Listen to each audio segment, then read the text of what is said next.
All right, you are not going to believe this one. Let's jump into an absolutely wild story from back in 2016. It's his perfect storm of modern tech, relationships, and a goal so ambitious it's almost hard to believe it's real. I mean, it sounds like the start of a really bad joke, right? But believe it or not, this was the very real question at the center of a story that just completely captivated millions of people.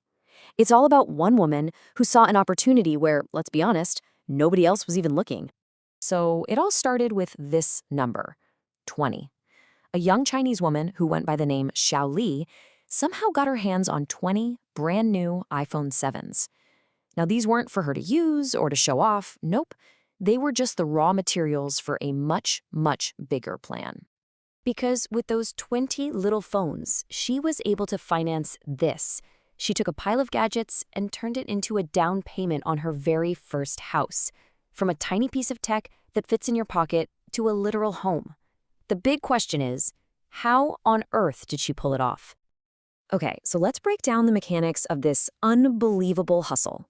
This wasn't some complex financial scheme or magic trick. It was actually a simple but incredibly gutsy 4-step plan. The plan itself is almost laughably simple when you see it laid out like this. So, step 1, and this is the part that got everyone talking, she reportedly convinced 20 different boyfriends to each gift her a brand new iPhone. Step 2, she collects them all. Step 3, she turns around and sells the whole lot in bulk to a phone recycling company, and that cash straight into a down payment for a house. Simple, but wow. So, what did all that effort and persuasion get her?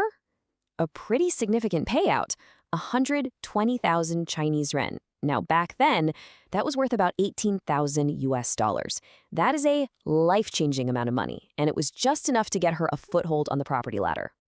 And this really gets to the heart of what she did.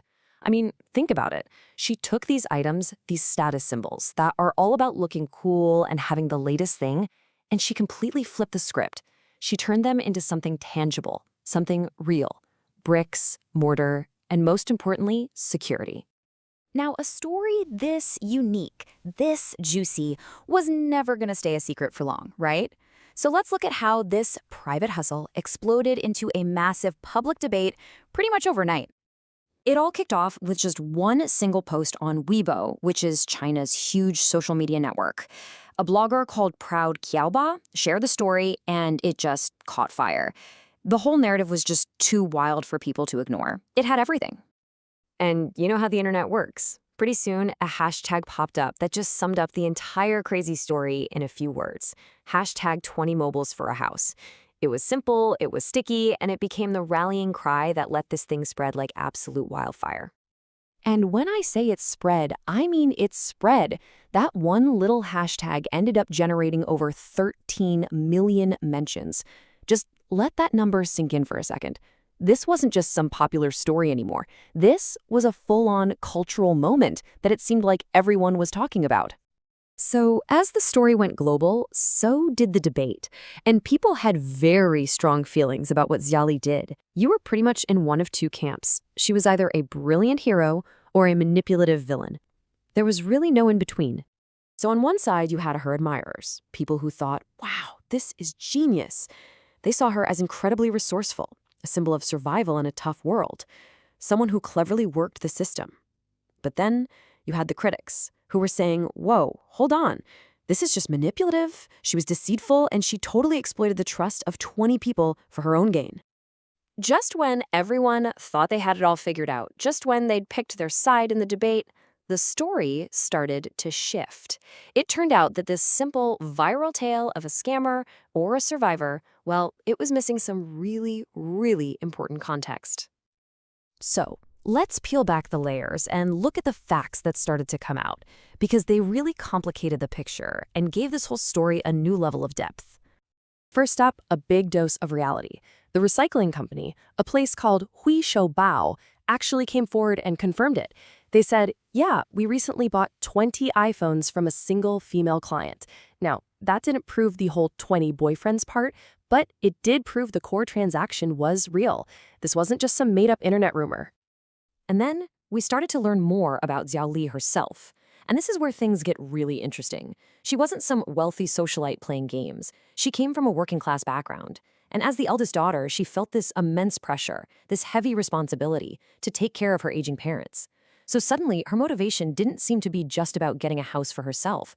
It was about securing her entire family's future. The reason this story got so big is because it was like a lightning rod for all these feelings people already had. It tapped into the huge financial anxiety that young people are facing, especially with insane housing prices.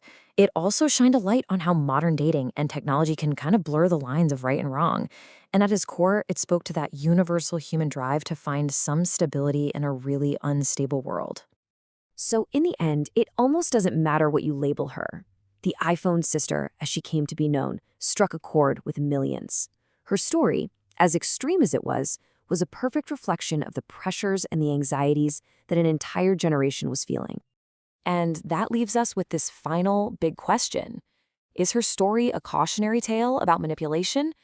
Or is it a glimpse into some kind of new playbook for how to survive in the 21st century? The answer, I think, really depends on who you ask.